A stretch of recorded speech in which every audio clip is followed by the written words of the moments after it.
name is Sofia, and my research is called Conflicts with Inner and Outer Identities of the Deferred Action for Childhood Arrivals DACA Recipients.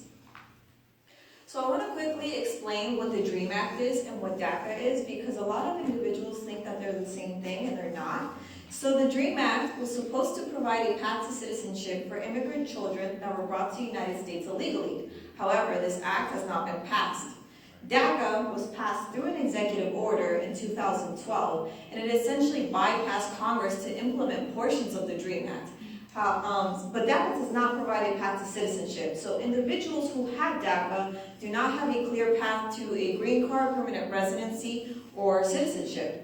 So my research questions are, how have certain obstacles in an immigrant's life affected their identities, and how has the passage of DACA affected their identities? And this research is really important in some of these questions because DACA has been brought up lately in the news.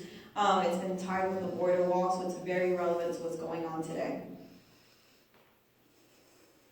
So there's literature that pertains to the history of immigration in the United States. I read a few articles that compare and contrast the DREAM Act and DACA. I read quite a few academic journal articles on the psychological wellness before and after the transition from being undocumented to having a lawfully present status, as well as the mental health and the well-being of young immigrants. I read a couple articles on activism and how it can shape one's identity, but I have not seen a lot of research on DACA individuals and their identities. So I looked at the work of Cohen and Kassan and their 4 approaches to cultural identities. Blended identity is when a person can have a combination of values taken from both their culture of origin and the American culture, and a person can pick and choose which values speak to them to form their identities. Dual cultural identity is when a person can embrace both aspects of each culture, but they can come into conflict. So a person can relate more to the American culture, but they're pulled back to their cultural origin due to the family maintenance. Disconnected cultural identity is when both cultures cannot interact and a person feels that they do not belong or cannot identify with either culture. Intermediate cultural identity is when an individual cannot fully describe themselves with just one culture alone. So there is a recognition of a second culture being part of their identity. So my research was approved by the Internal Board of Review, the IRB. And after it was approved, I started reaching out to participants. I currently have DACA, so it wasn't hard to find any individuals who have DACA. I know quite a few people. So it was just a matter of me asking them if they wanted to be a part of my research. The way I collected my data, I did interviews. So as you can see, I have 4 participants. I did 4 in-depth interviews, and this was also an autoethnography. So as you can see, I'm on the bottom. And I chose this method because I wanted to have different points of views. My role as a researcher, like I said, I currently have DACA, so when I am writing about my own experience, there is a little bit of a bias. So I used a digital recorder to record all my interviews, my laptop to transcribe the interviews, and a flash drive to save all my data. And I have hand-coded all the interviews. And the way that I did that was I basically printed everything that I had transcribed, and I would highlight a sentence or circle a paragraph, and I would label it with a theme, and I'd start making a list of themes, and then I would narrow down my list. My findings section has been divided into 3 parts: before DACA, DACA status, and present day. So my participants would start describing their experiences as undocumented immigrants first, and then leading to present day. And these are all the themes that I have coded, but because of the amount of time we have today, I can only talk about 3 of them. So the theme equality came up, and this is in the section before DACA. So I asked Alejandro if there was ever a time that he felt equal to an American citizen. And Alejandro said, before high school, I felt, yeah, I was equal, and it didn't really matter, you know? And then once I hit high school, things started changing. For example, people started to get their driver's license, or they started to get jobs, and that's when I felt unequal. Because I couldn't get a job, I couldn't get a driver's license, I wanted to drive and own my own car and just do normal things. And then I think during that time as well, a lot of people would go on vacation, and they can go travel and do all of that, and back then I was not able to. And I asked Nick the same question, And Nick said that when he was undocumented, he never felt that he was equal to an American citizen, and these are the reasons why. He said, wasn't able to get a regular job. I was being charged as a foreign student when I only lived 20 minutes away from the community college that I was trying to attend. Couldn't get a driver's license, didn't have a social security number, didn't have health insurance or dental insurance. So as you can see, all of these factors started to pile up in their lives, and this is what started to make a person feel that they're not equal to an American citizen. They can start to feel like outsiders. So the next theme is home, and this is in the present day section. Hattie stated, my home is in Florida. For sure, this is my country. I was raised here. This is where my family is. This is where I work. This is where I study, and this is where I made friends. This is where everything has happened in my life. I don't have to be born here to make this feel like my home. Home is a feeling, and I feel like the United States is my home country. And Nick said, my home is in Florida and in Argentina because I feel comfortable in both places. Nick's answer was really interesting because Nick had Daca in the past, but he's now a permanent resident. So Nick was able to leave the United States, go to Argentina, and he felt that was his home. And then he came back to the United States, and he also felt that the U.S. was also his home. And I concluded that Nick left at the age of 11, so he may remember a little bit more about Argentina than what Alejandro, Carl, Hadi, and I would remember about our own countries. So the next theme is identity and cultural identity, and this is in the present day section. Alejandro stated, I think I consider myself Mexican American. I do love my culture, and it's something that I never want to forget, you know? I love all the traditions. Definitely my family has showed me what it's like to be Mexican. It's something that I grew up with and loved, and I would never want to leave it behind. You don't want to let it go. It's your past, it's your history, and you always have to remember where you come from. American because I was raised here. I don't know any other home. And yes, I do consider myself American, even though I'm not legally an American. I'm still American at heart, and that doesn't stop me. My Daca status does not stop me from feeling American.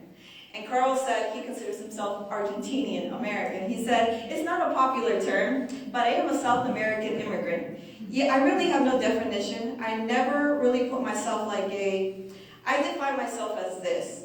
I'm Argentinian, and I've been in this country for so long that I consider myself American as well. Usually that would be the definition I would give if I have to say it. I don't give myself any pronouns or any definitions of who I am. I grew up very Argentinian, eating asado, watching soccer, watching World Cups.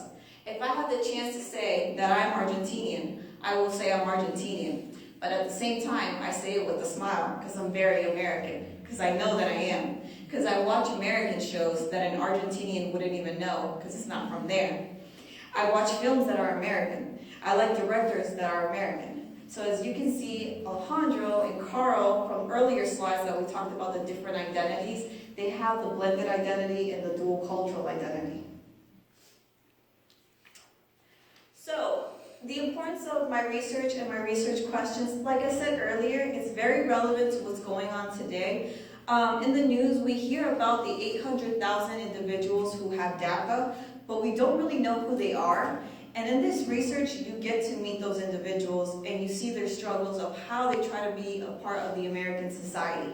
This research will educate Americans on Daca and Daca individuals and their identities, as well as some history of immigration and immigration laws of the United States. This research will impact immigrants because they may read this and they realize that they did not go through this alone. There are others that were in the same situation that they were in when it came out to trying to figure out their identities and asking the questions of who am I and where do I belong. With my research, I was not able to do any follow-up interviews. I didn't have time to do follow-up interviews. And I think for future studies, researchers should look at other Daca individuals from other cultural backgrounds.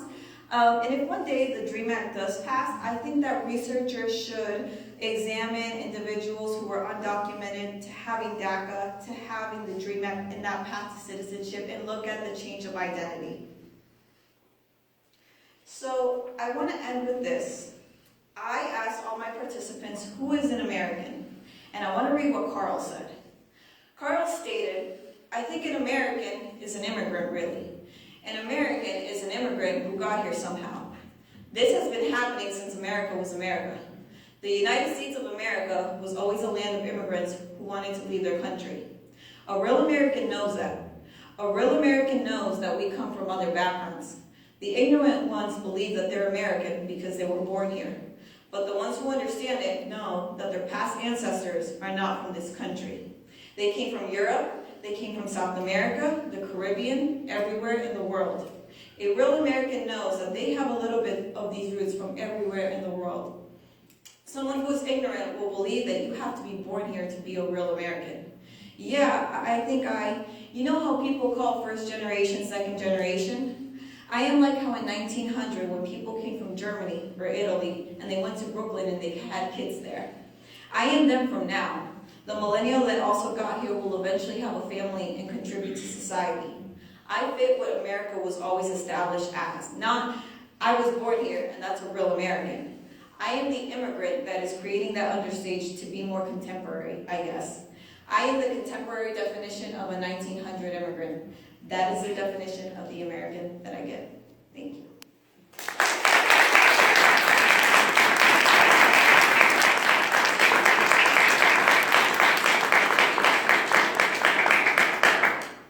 Are there any questions for them? Thank you for a really interesting presentation and some powerful research there. Given the hugely controversial narrative around Daca individuals in the news, can you talk a bit about the ethical safeguards you put in place when working with your participants? Okay, so kind of how I kind of protected their identities in a way. So I let all my participants before the interview started pick their pseudonyms, their fake names, except for Nick. I apparently had to pick Nick's name because I asked him 3 times and he wouldn't give me a name. So I did Nick's. But I basically reassured the 4 of them that I gave them consent forms. I explained what the research was all about and that their identities were going to be protected and I wasn't going to share it with anybody. But they were just very willing to do this research. It wasn't just, that's what I was nervous about, that they thought I would give their names out. They were like, no, let's do this, like, let's interview.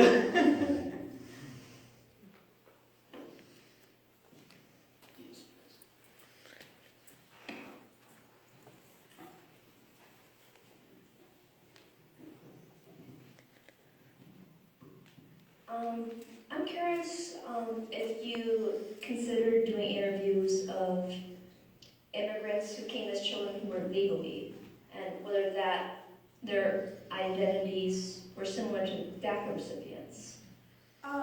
Maybe in the future, but for this particular research, I just wanted to just specifically do DACA individuals who obviously they were brought here as children illegally. So for this research, I just kind of wanted to narrow it down, but maybe in the future, I might. So was the literature review for the blended identity, what was that based on?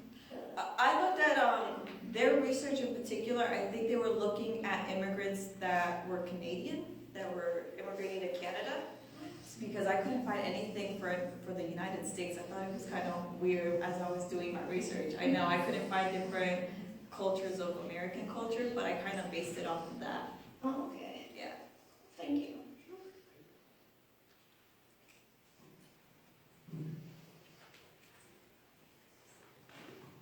Hi. Can you say something about autoethnography or tell us what that is and how you incorporated that into your work and what that was like for you? Sure. So an autoethnography is when I was talking about my own experience as a DACA individual.